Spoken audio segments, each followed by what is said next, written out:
Hey folks, it's David with Streaming Relativity, home of the AstroDNA Observatory.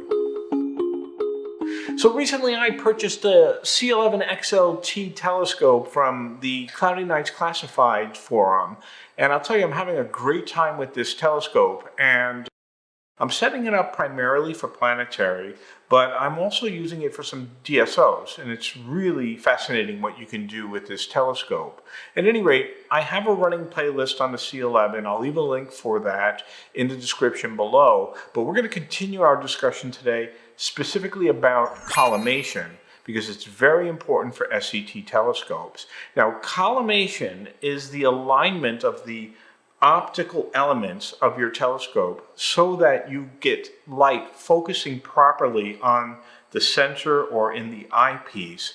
And there's a world of difference between good collimation and poor collimation. Good collimation is going to result in very sharp stars that are and with clear images. Poor collimation, and you're going to get blurry stars that look quite distorted.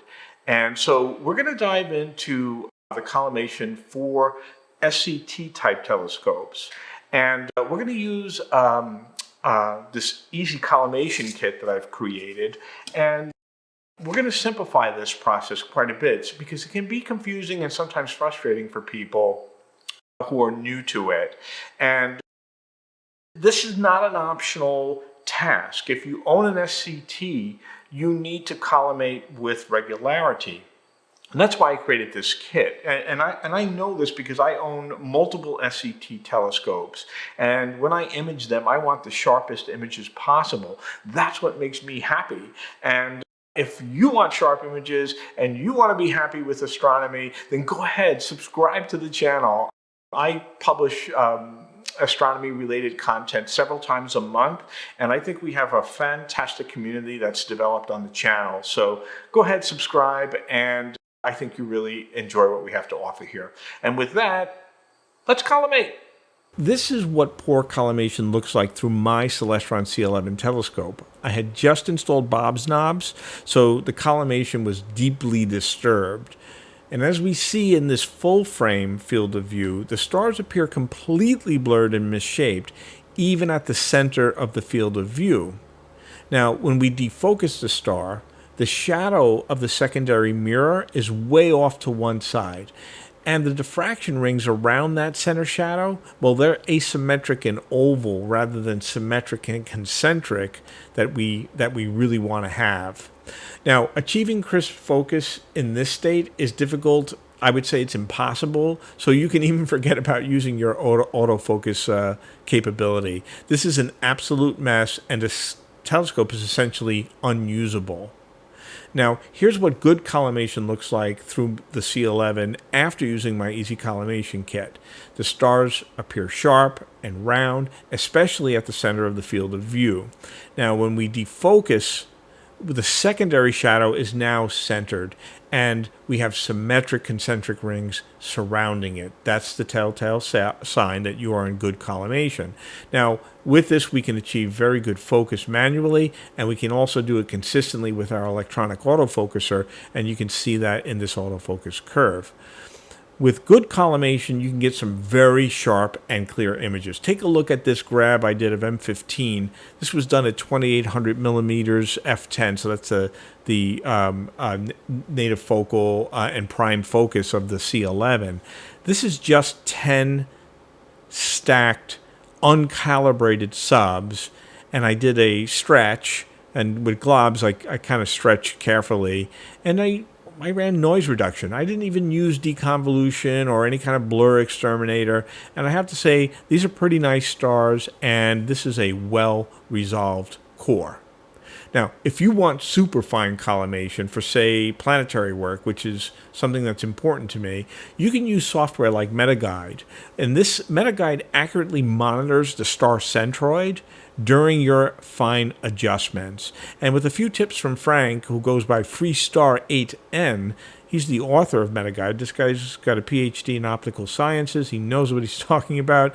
I was able to do a fine collimation run, and I'll cover the MetaGuide software later in this video. Okay, so what causes poor collimation in an SCT? Well, it's simple. It's the primary mirror, and this mirror can become misaligned relatively easily. We covered this in my prior video on fine focusing systems for SCTs. The primary mirror itself slides along the greased baffle, and as it does, it shifts. It shifts during focusing, and it often flops with a meridian flip. And when this happens, we have to realign the optics, and we can do that by adjusting the orientation or tilt of the secondary mirror. And we do that with fine adjustments to the 3 collimation screws that are visible in the plastic casing covering the secondary mirror housing. These 3 screws are used to either push or pull the secondary mirror in 3 separate directions, and so these screws form a triangle around the circle, so they're probably separated by 120 degrees. It sounds really simple, right? Well, in theory it is, but in practice it can be really challenging. First is the actual hardware itself. These collimation screws typically have either a small Phillips head or a small hex head, and that's going to require either a screwdriver or a hex wrench to be used in the dark and while you're hovering over the corrector plate.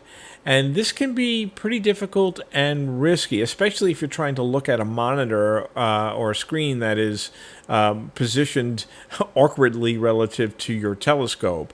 So what's the solution? Well, we implement Bob's knobs, which have been around for generations. And these are these round thumb screws and are much easier and much safer to adjust in the dark. This is not a requirement for my system or for anybody's system of collimation, but I think it's really well worth it. You can go to the website and order the knobs that are specific to your make and model. I have an older model C11 with standard threads, and just keep your telescope level during the installation to make sure that the secondary mirror doesn't accidentally drop out of its housing and onto your primary. And do follow the instructions, obviously, and replace each of the original collimation screws with the Bob's knob one at a time.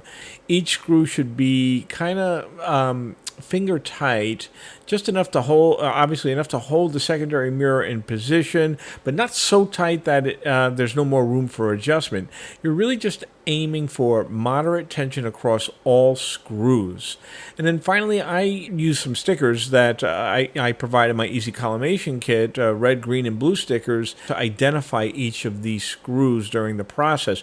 You can also use paint if you prefer, but these stickers are really handy. They're perfect fit for the Bob's knobs, and you can also use them in the event that you don't use Bob's knobs. You can always place them next to each of the collimation screws. So once you install your Bob's knobs, I can guarantee you your telescope is no longer collimated. Okay, so the key with collimation is to be patient.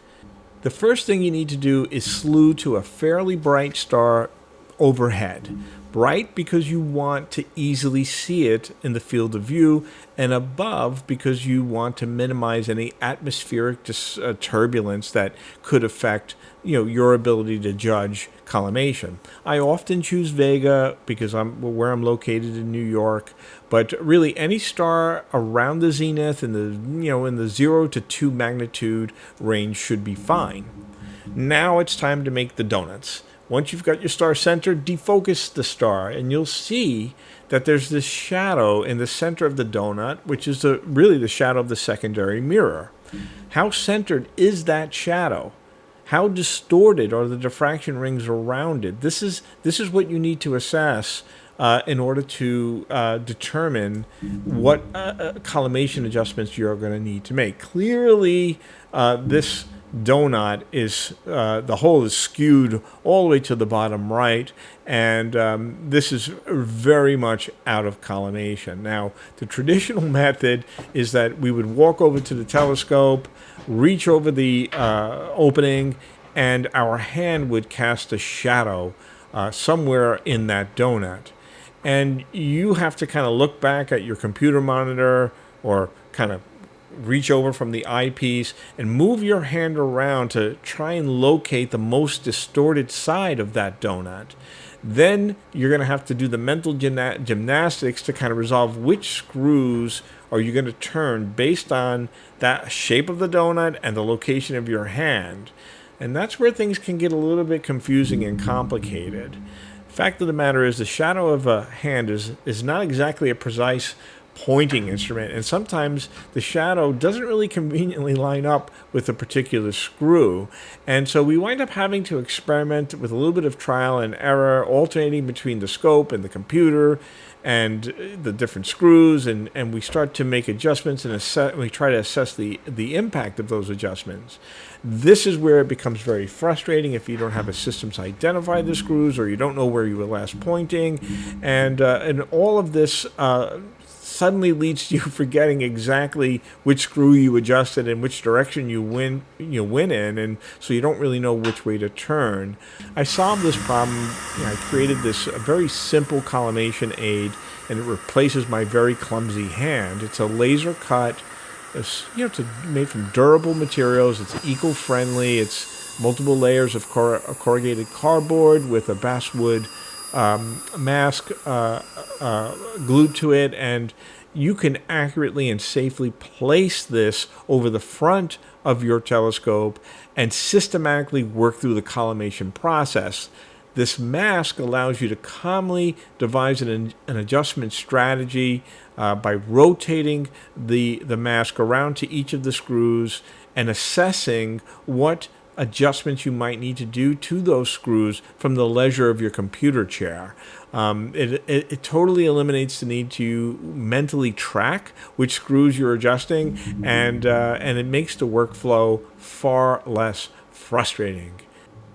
So I start the process by placing the mask on the telescope and trying to find, I'm rotating it between the screws until I find the screw that is going to be the most impactful. And I got lucky in this case because I put it on the red screw, and that's the best screw to start with. And so when I adjust this red collimation screw, it's going to wind up tilting the secondary mirror about its central pivot point, which is in the center of this donut. And the tilt direction is actually going to originate at the center of the inner edge of the collimation guide shadow, and it'll proceed through that central pivot point all the way to the outer edge of the donut pattern. So if we loosen the red screw, the image and the secondary shadow are actually pulled towards the screw. So here I am loosening the red screw, and we see the effect that it has on the star. Ultimately, this is moving the donut in the opposite direction of what we want. It is pulling it closer to the edge. Whereas if we tighten the red screw, the image and the secondary shadow are going to be pushed away from the screw. And this applies across all the screws. So this is how you're going to basically shift that secondary shadow to get it centered.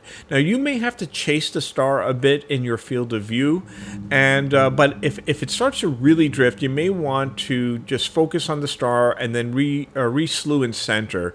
Remember, the optics perform optimally at the center of the field of view, and in my case especially, I'm using a C11 without a reducer corrector, so I really want to do my collimation when the star is in the center of the field of view. So it's important to note that you need to be measured in your adjustments, and I use typically 1/8 to quarter turns, with the quarter turn movement being the limit, and it's reserved for grossly miscollimated telescopes.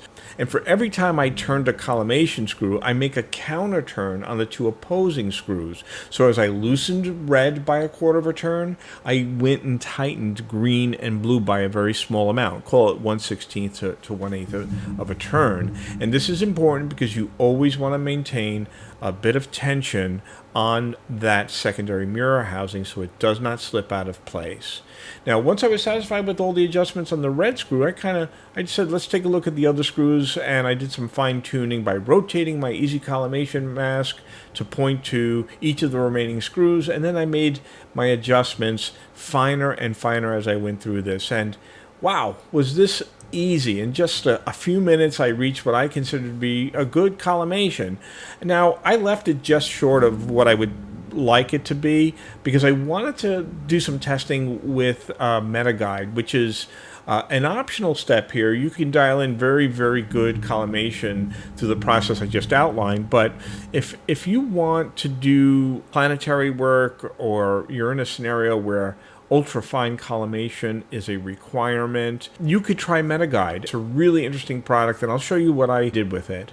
You can find out more about MetaGuide from Frank's website, smallstarspot.com, and my understanding is the primary use case is video guiding, but a strong secondary use case is collimation.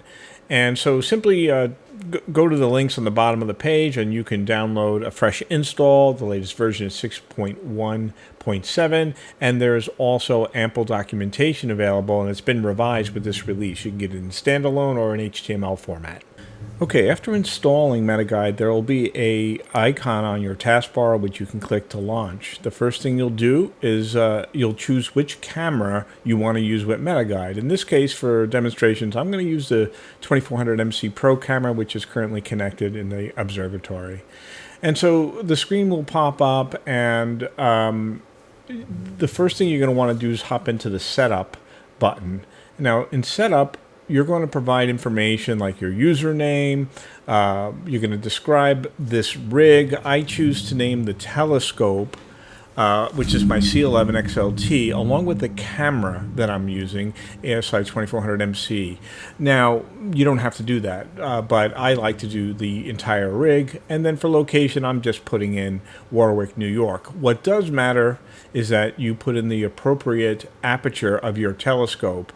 This is 279 millimeters, and it's at prime f10, prime focus, and a 1 times Barlow, meaning no Barlow. And that will be used for calibration, along with the pixel size of your astronomy camera. The ASI 2400 is a 5.9 pixel size camera. Cam width has to do with the region of interest that it'll focus on when it's doing its centroid calculations. I leave this at the default value of 1280-800. And then finally, you can also choose your telescope driver. In my case, a CM120. I'm not going to do that in this demonstration, but I did work with that, and I found that to be a useful feature. You save this out by applying these settings, and what's nice about MetaGuide is that you can save this as a profile. So you go to File, Save As, and then you'll just specify the name of this profile, and it is stored in a specific directory, which is the your documents MetaGuide, and then it'll create an MG file, which is your MetaGuide profile. And in this case, again, I named this the C11 XLT ASI 2400, and you save that out, and that allows you to later load it. Once saved, you can go File, Open, and you'll see that you have your setup file there, C11 XLT. And so now we open it. Awesome. We're ready to rock and roll. So at this point, if you connected your telescope, you can do a full calibrate. And what this will do is, based on the image scale of your rig, it'll nudge things around and calculate the effective movements. And you can see the setup has been loaded successfully, and now it's all about vid props. Vid props would be the camera settings that MetaGuide will use when it's trying to detect centroid and centroid movement. And really, other than gain and exposure settings, I tick off high speed because this is an awfully big full-frame camera, and I want it to run in high-speed mode.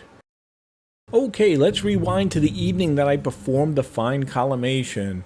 When I connected using my C11 XLT with the ASI 1600 camera, and you should always do your collimation rough or fine with the equipment that you intend to use during your session.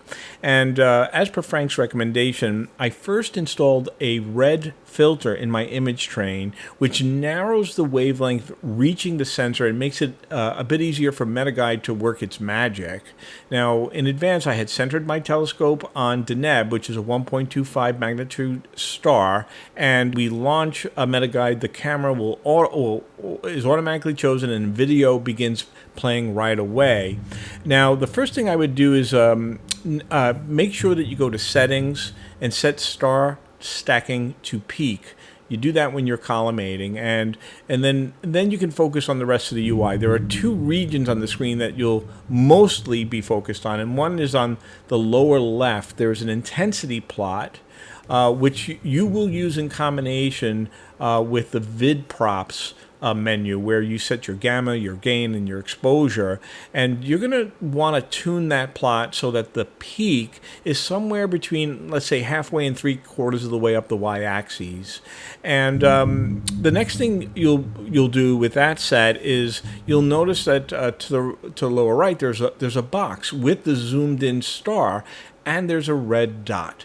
This is your collimation guiding box, and the object here is to move the red dot as close to the center of the star as possible. And essentially what you're doing, that red dot indicates the direction of any flare that the star has due to coma problems or what have you. And the object is you really want to eliminate that coma, eliminate that flare, and to do that you move the red dot so that it gets as close as possible to the centroid of the star.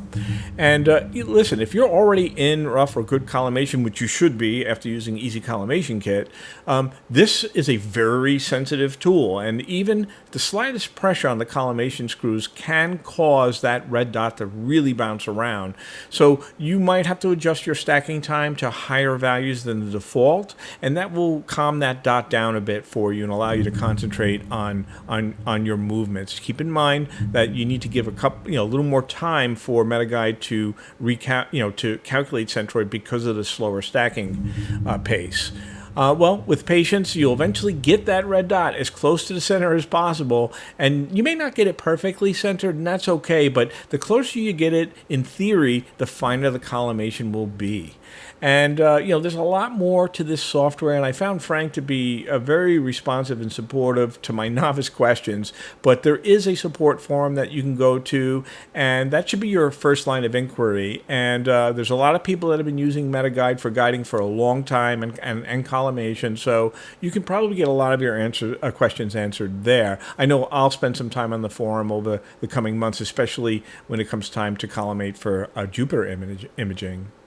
All right, with that, I think you should all know how to collimate your SCT, and with the EasyCollimation Kit, it really doesn't get any easier. Okay, I hope everybody enjoyed this video on collimation. I hope you enjoyed it as much as I enjoyed making the video. And remember, with a little bit of patience, a little bit of practice, the right tools, collimation is really a very simple process, and you can do it regularly. And for those who might be interested in the EasyCollimation Kit, just drop me an email at dna.o'neill@streamingrelativity.com. I have models for the C6, the C8, the C11, and the Meade 8 and 10-inch telescopes. Please do make sure that you mention the model in the description. They're about 25 bucks. And if you are not subscribed, go ahead and subscribe to the channel. It's a great way to get notified when videos come hot off the press. And I do have 2 really cool videos planned on some images that I captured in the observatory with the C11. So go ahead, subscribe.